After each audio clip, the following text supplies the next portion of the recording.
Oh, sige ate, ganito na lang. Ay, uwi na sila sa Martes. Hindi, sa Martes na. Yan. Yan, sa Martes. Alam mo na ano nga kami ate. Kasi ano yung, alam mo ba yung party namin? Costume party kami. Talagang naka-costume kami lahat.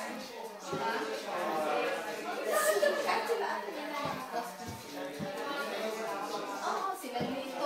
Eh, short notice lang yun. Bigla lang kami gumawa ng party. So, hindi kami prepared. Eh, sila Ate Minel, sila Lito. Akala ko mga nasa women's ministry kayo. Ayun.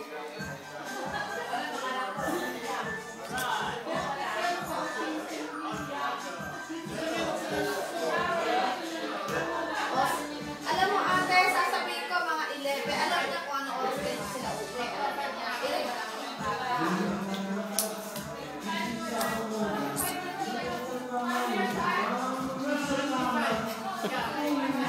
O sige ate, sasabihin ko, i-remind ko ate.